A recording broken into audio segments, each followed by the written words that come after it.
ఐపీఎల్లో 6 ఫ్రాంచైజీలకు ప్రాతినిధ్యం వహించిన టీమిండియా మాజీ cricketer Robin Uthappa Kolkata Knight Riders తరపునే ఎక్కువ కాలం ఆడాడు. అయితే ఐపీఎల్ 2014 విజయం తర్వాత ఆ జట్టును వీడాలనుకున్నారని తాజాగా రాబిన్ ఉతప్ప వెల్లడించాడు. పుణె వారియర్స్ ఇండియా ఫ్రాంచైజీని బీసీసీఐ తొలగించడంతో ఐపీఎల్ 2014 మెగా వేలంలో రాబిన్ ఉతప్పను కేకేఆర్ 5 కోట్ల భారీ ధరకు కొనుగోలు చేసింది.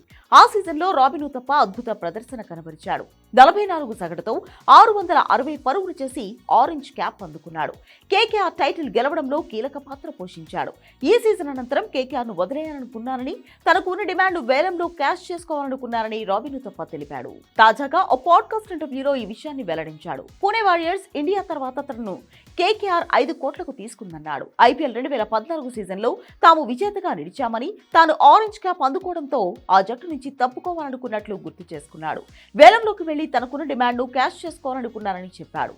అప్పటికే తన వయసు 29 ఏళ్లకు చేరిందని, దాంతో సాధ్యమైనంత వరకు సంపాదించాలనుకున్నట్లు చెప్పుకొచ్చాడు.